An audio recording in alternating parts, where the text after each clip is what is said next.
Community Motors West Side, the GM Superstore next to Cinema West. Community Motors of Mason City, we give you more.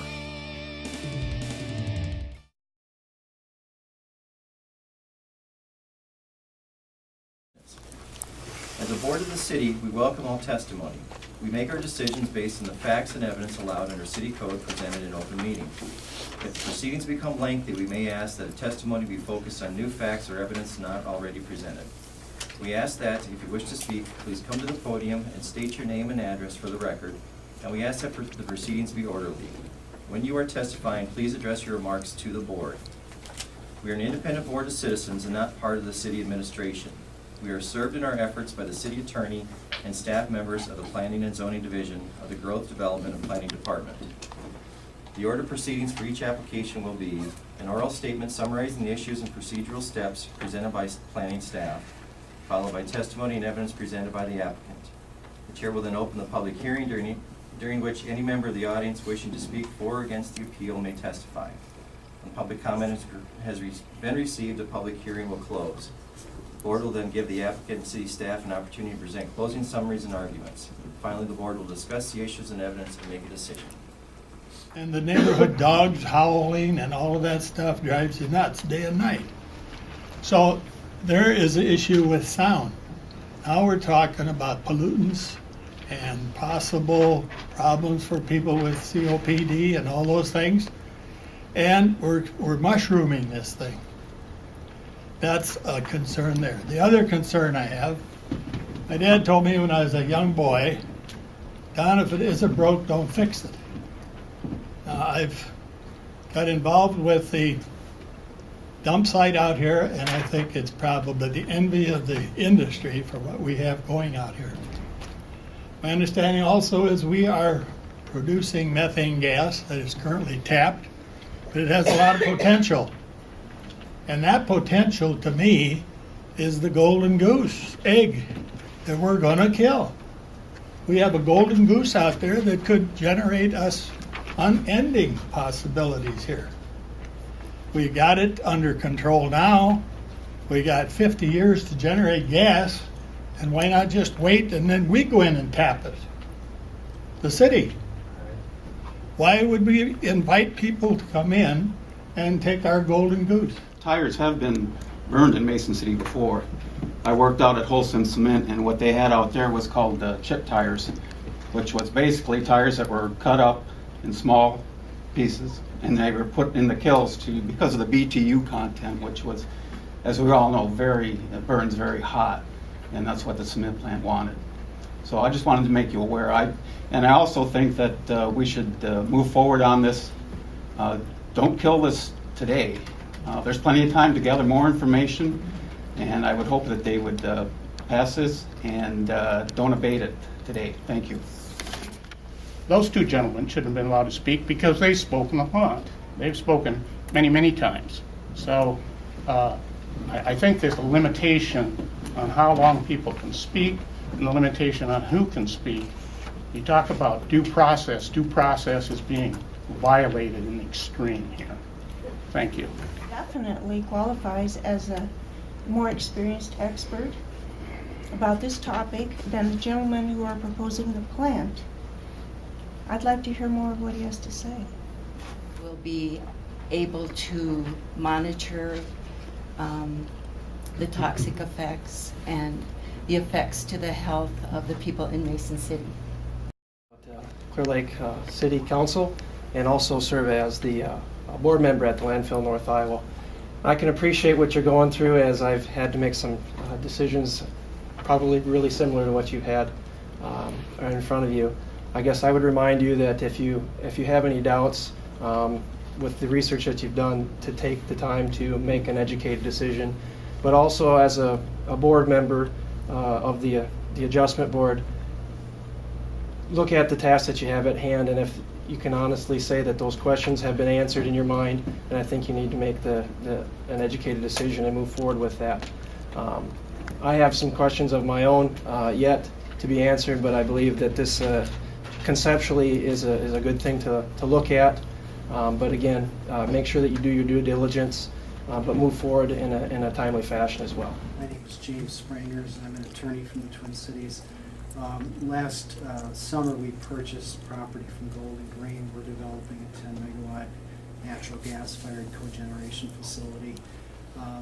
What I'm concerned about is they say in their material, the materials at least that I had access to through public mechanisms, they say there will be no dioxin, no furan formation. That is ridiculous, okay? From what I saw, they said that basically no air comes in contact with the material. That may be true in the starved air environment and the pyrolysis, but as soon as that syngas leaves that chamber, it will hit air, it will cool down. It has to cool down to go into a turbine. There are no turbines that can operate at the temperatures that a pyrolysis unit operates at. So you're going to get dioxin and furan formation, for sure, no questions asked. Even in a starved air environment, you have chlorinated hydrocarbons such as plastics, any kind of plastics, and you have brominated hydrocarbons, which most of you are wearing on your clothes. It's fire retardants. So unless they can guarantee that there's going to be no plastics in there, no brominated hydrocarbons, you're going to get dioxin and furan formation. It's simple as that. This has been done nowhere in the country. This is theory. I have worked on multi-billion-dollar gasification projects with Texaco. They have dozens and dozens of PhD scientists, chemists, petroleum engineers, and so forth. They would not touch garbage in all the years. I mean, using garbage simply is economical. I mean, we are going to pay $5, $6 a million BTU for natural gas, and they're going to get fuel for free. There's a reason it's free. It's dirty. You can't clean it up. There is no process, no combustion process, no matter what you call it, that's going to clean this stuff up enough to not get the emissions that they say they're not going to get. It's just simply not. The other issue is that there's inconsistencies in the chemistry.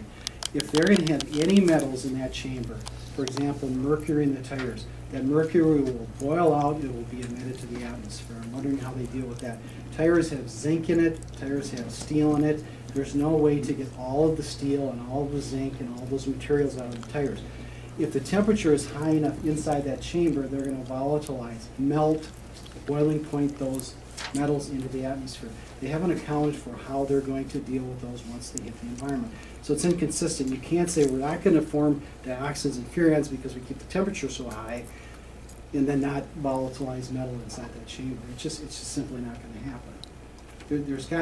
All I'm trying to say is you have probably 1% of the information that you need. The information that has been provided is so remedial. When gas prices, natural gas prices were so high, everybody and their brother looked for ways to spin garbage into gold. The projects that we looked at were one single fuel. You guys are looking at literally dozens of fuels that every day you can't account for temperatures, changes, pressures, all of these things that cause different chemical reactions, different melting points in the materials and so forth. We looked at coal, which has no chlorine in it, no brominated hydrocarbons, no anything like that. There's just no way that they can possibly remove all this stuff from the process. 5 minutes won't do it justice, but what they need to present to you is literally page upon page of process diagrams, temperatures, pressures, so you can make an intelligent decision or hire somebody to make an intelligent decision for you. There's no magic here. And what they have to tell you is, what exactly is going in, what can go in by mistake, and what happens at each stage of that process. And then how can that be monitored? Or at least you need somebody independent to tell you that. Because if you don't know that, you can't make an informed decision. They're saying this is a black box that's very complex. Okay, well tell your scientists under a confidentiality agreement what happens in there. And then how continuous monitoring can monitor that. Again, gasification, there's 4 operating gasifiers in this country, and they're primarily all based on either Texaco technology or Kraputa technology. Every one of them, except the TECO facility in Florida, has been through bankruptcy. Every one of those burns one single fuel, and those are truly gasifiers. It's pure oxygen, 3,000 pounds of pressure, and 3,000 degrees. It literally reduces the material to hydrogen and CO, what they're talking about. Very pure constituent elements that can be removed easily. They wouldn't touch garbage for a myriad of reasons, because that was the obvious answer. Why are we paying $2 a million BTU for coal or even pet coke, which is a byproduct of refining, when we can get garbage for free? We were literally laughed out of the room, because you can't control every day what goes in there. You can't control the varying temperatures, pressures, what comes out of there. So continuous monitoring, that's a great thing. I don't think you can do it without an understanding of the process. Can I add to that? The methane recovery, practically every landfill in this country federally is going to be required to be capped and methane drawn off. You can probably produce, I'm guessing, out of that landfill 5 megawatts of electricity with the syngas, and not the syngas, but the biogas that can be produced. We had a facility in Anoka, Minnesota. We drew off the landfill, and the landfill was eventually sucked dry. I think that's a much better way to reduce your carbon footprint and get rid of that. They are correct. Methane has a 21 times rating, or weighting rather, by the EPA as opposed to carbon dioxide. That's why it's flared and turned into carbon dioxide. A much better approach is simply to cover the landfill, draw the gas off, and put it in a turbine that way. And that's what you're going to have to do anyways. Does it make you wonder why there's not one facility that burns garbage operating in the United States today? You did speak at the last meeting. I'm just asking you this question. So There's we're not- only allowing comments from people Okay, who I did not made my speak. statement, but I just think about it. There aren't any operating in this country. I said other than having a facility in operation and that data, whether or not I can really feel comfortable. I respect that. I mean, that's exactly how I felt in the beginning before I was filled in with all the information that was provided in the public forum that we had. And we continue to get more and more information about this whole process and how the syngas is produced. And the more information that I got anyway, the more comfortable I was becoming with this new technology that's out there. Now, if everyone was in the position of, well, we don't want this new technology, and that's the way the entire country was, we would never have any new technology. It would never be allowed to develop because everybody would be scared of what's the result of it, what's it going to do, how harmful is it going to be. And when I think back, and maybe it's because I'm a younger generation too, because back in the older generations, the standards weren't as strict back then. I think the concern from the health contingency constituents would be that even if, why would anybody want a company, why would anyone want toxic emissions happening in their community? Because it's a cumulative effect that you're worried about. The emissions coming out the stack at one point in time might meet EPA standards, but EPA standards aren't really set to control long-term health of your child. So that's the concern, and that's the question, and that's the unknown.